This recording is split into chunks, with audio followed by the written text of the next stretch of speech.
Assalamualaikum warahmatullahi wabarakatuh. Seluruh agama membawa konsep ketuhanan.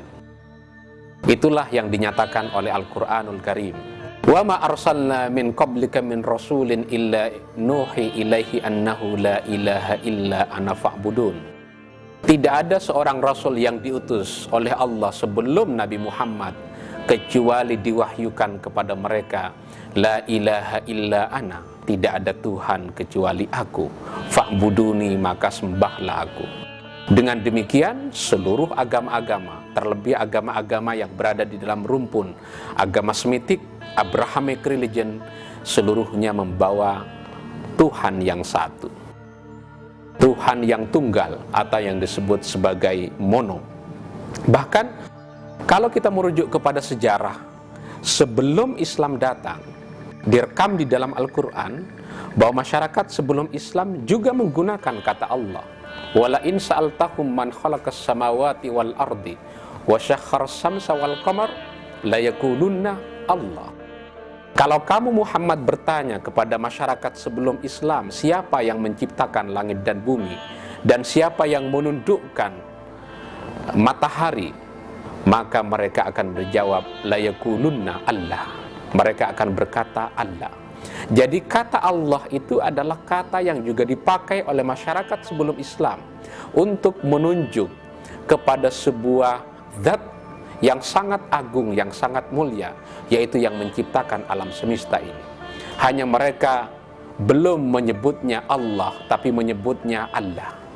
Maka begitu Islam datang, ketika masyarakat bertanya tentang Tuhan apa yang mau kita panggil, maka kemudian ayat Al-Quran menjelaskan, yaitu Qul huwallahu ahad, yaitu Allah.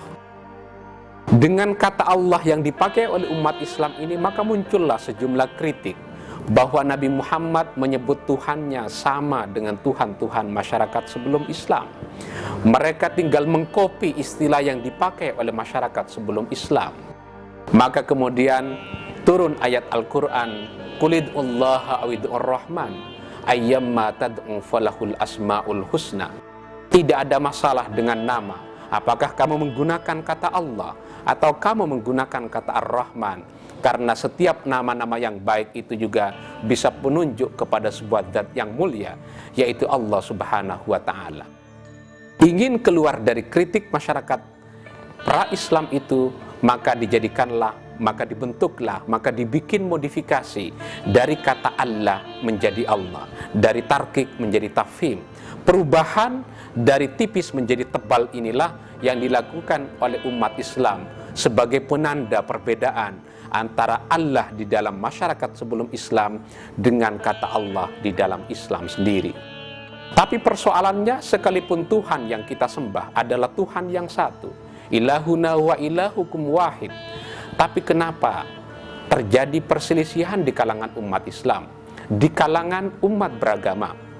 Perselisihan itu terjadi karena perbedaan di dalam konseptualisasi ketuhanan. Sebuah syair menyatakan, ibaratuna syatta wa husnuka wahidu wa kullun ila dzakal jamali yushiru.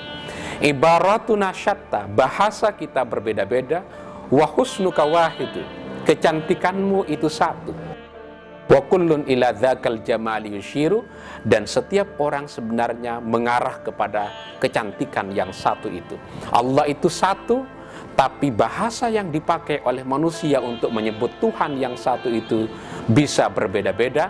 Ada yang menyebutnya Allah, ada yang menyebutnya Allah, ada yang menyebutnya Yahweh, ada yang menyebutnya Yahuwah, ada yang menyebutnya Pangeran, ada yang menyebutnya Gusti Allah. Bahasa yang dimiliki manusia berbeda-beda untuk menyebut Tuhan Allah yang satu. Dengan demikian, setiap orang memang potensial berbeda di dalam mengkonseptualisasi ketuhanan Allah sendiri. Jangankan antara Islam dengan Kristen yang pasti berbeda di dalam melakukan, memberikan konsep terhadap ketuhanan. Di internal Islam sendiri kita saksikan perbedaan-perbedaan konsep ketuhanan antara kelompok Mu'tazilah, kelompok Sunni, dan kelompok Maturidi dan Asy'ari saja bisa berbeda. Bahkan antara Asy'ari dengan Asy'ariyah berbeda di dalam memberikan konsep ketuhanan. Dengan demikian, konsep-konsep ketuhanan yang beraneka ragam itu harus kita letakkan sebagai bahasa manusia yang terbatas untuk bisa memahami Tuhan yang tak terbatas, Allah Subhanahu wa Ta'ala. Demikian, wassalamualaikum warahmatullahi wabarakatuh.